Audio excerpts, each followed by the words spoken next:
the Voyager Tarot by James Wanless. Okay, and it's pretty deep in itself. There are a lot of great decks.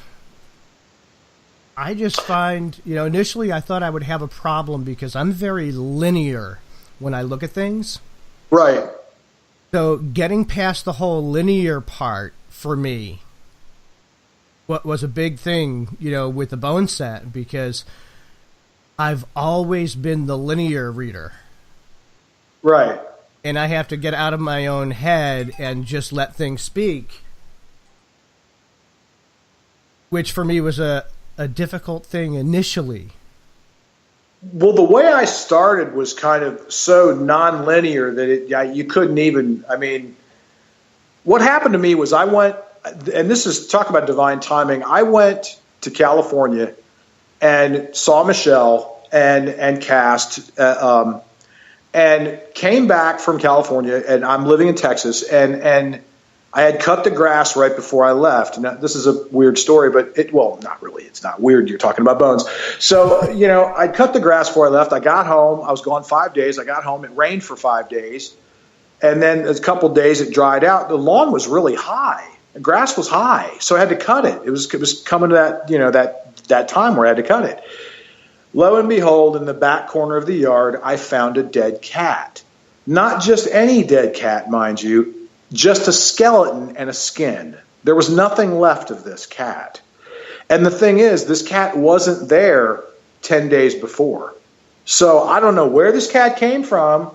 I don't know if it was dropped by the spirits into my yard, or even if my neighbor would have thrown it over. I can't imagine it being fully. This thing was fully clean.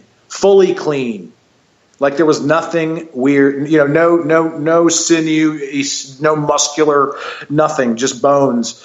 And so I stuck this thing up on a shelf, left it lay there, let it dry out in the Texas sun. Then I put it in the garage.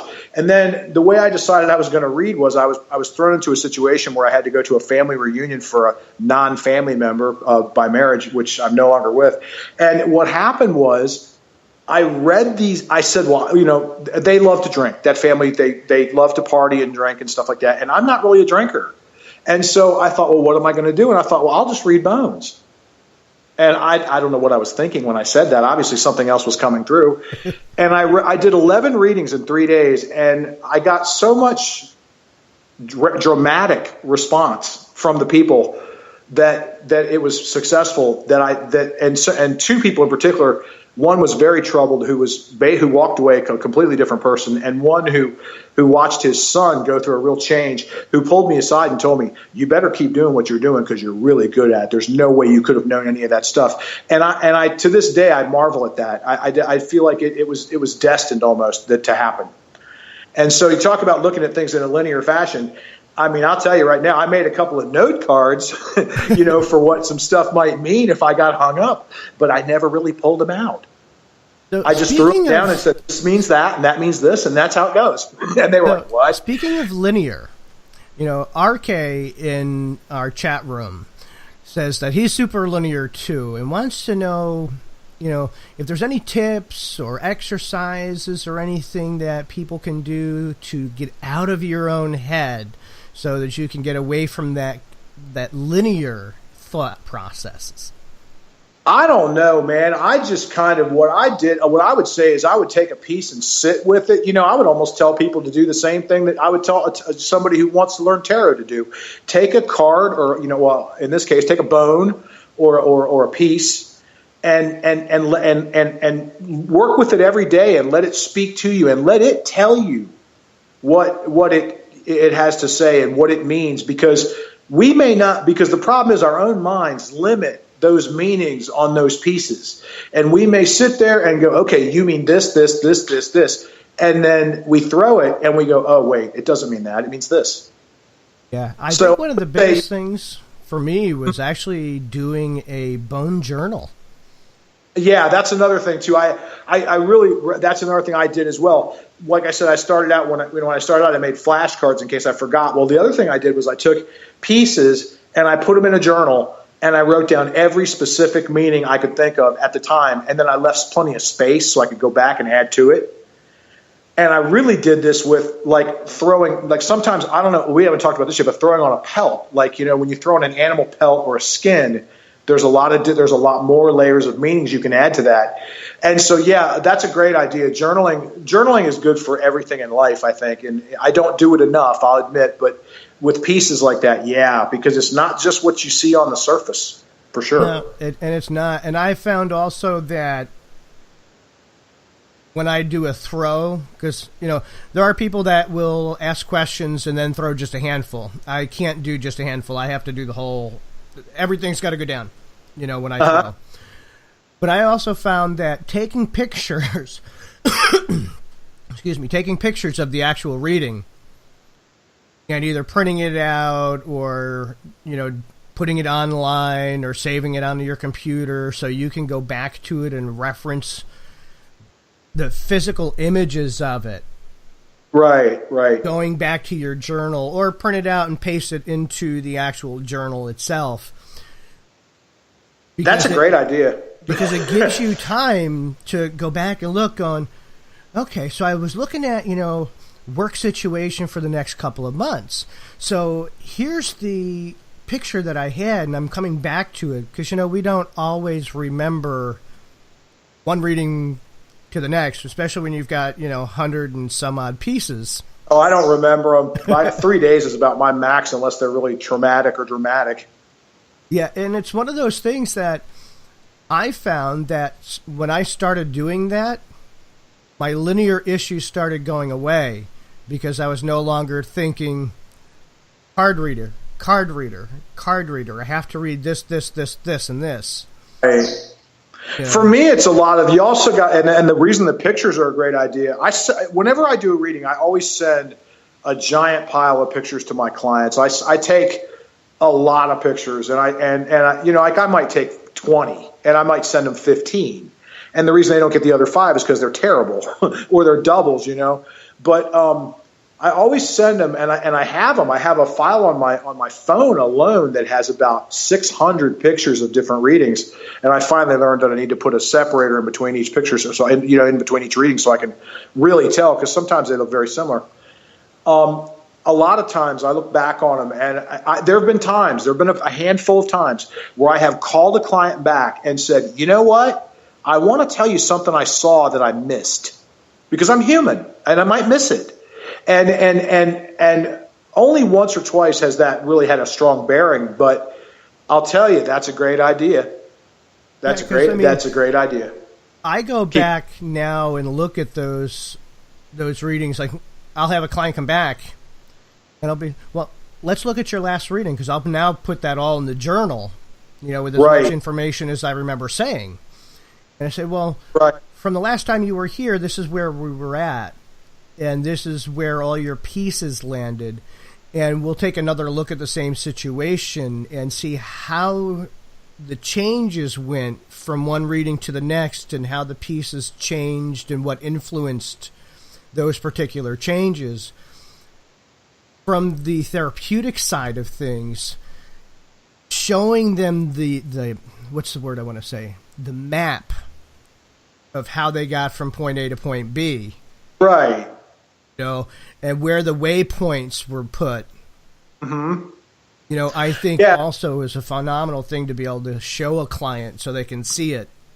Yeah, it's real funny. I have a couple of regular people, and it's real funny. Sometimes, I have to wonder if they don't pre-program the stuff in their brain, because the stuff will come out. The pieces will land on the mat in the same place. And what will change is everything around them. You see what I'm saying? Like, so, yes. Mr. X, he might land over here, like in, like, say, what would be like, if you were looking at a U.S. map, like he's in Arizona, okay? And then she lands like in Oklahoma, right? And then everything around him is different. Everything around him is different. And that's an interesting thing too, because you start to see the development of the way the situations change and stuff like that. So yeah, that's a good idea too. Yeah. And me, I'm one of those. You're probably like me. I like to know the nitty gritty. Yeah. I'm nosy. Yeah, I'm a Scorpio. We're like. So am I, Michael. So am I. Sherlock Holmes. Yeah, I think and bones are great for that. Bones get down to the nitty gritty. If that, like, that's really true. I had I'll just lay out a little personal info. Maybe I shouldn't, but I will.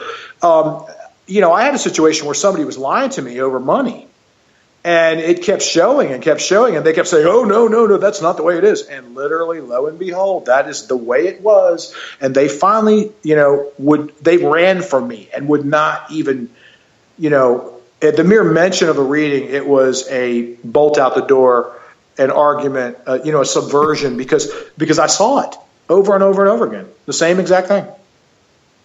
Nailed them through the bones. I nailed the problem over and over again. That's why I don't have a whole lot of friends anymore these days.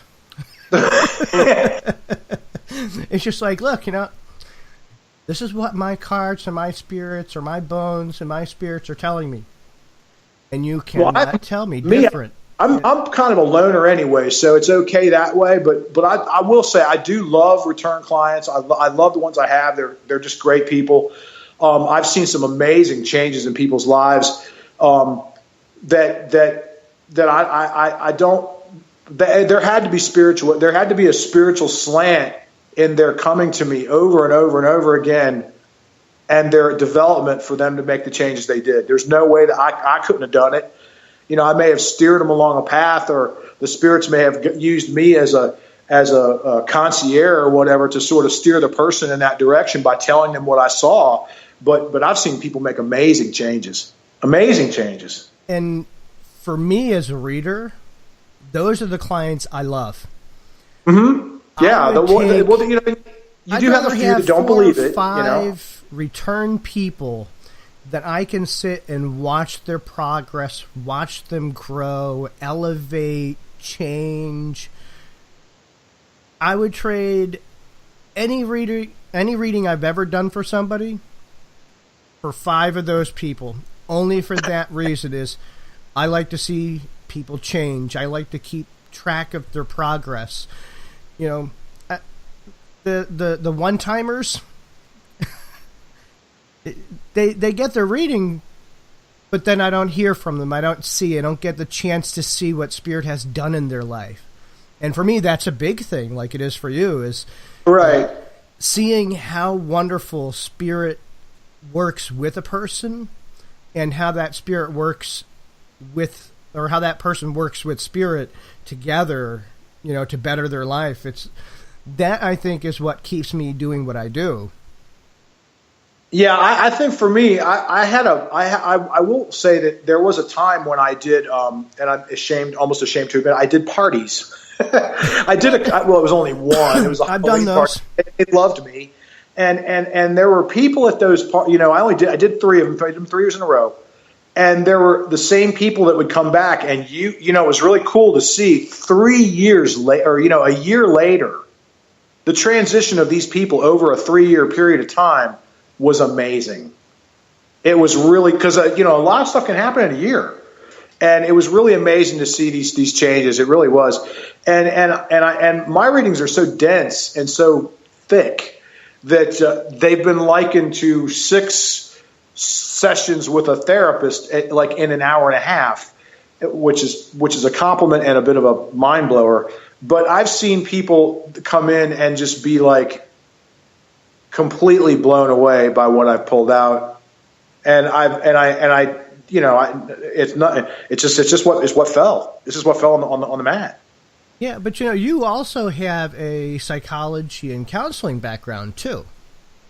Yeah, I do have a little bit of.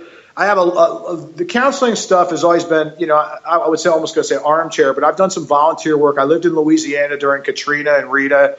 I spent a fair amount of time in the Cajun Dome in Lafayette, talking to people who had lost everything or had to relocate. I've always been, since I was a kid and I was able to drive, I've always had friends that would get in the car with me and spill their guts to me, tell me the stories, and then we would talk about things to do. And then when I finally went back to school, I went back and got my psychology degree, and it really, I will say that I think that counseling degree really does come in handy in some of the stuff that comes up, because believe it, as was you may know, sometimes some really heavy stuff comes out, Oh, and yeah. you got to be able to, one.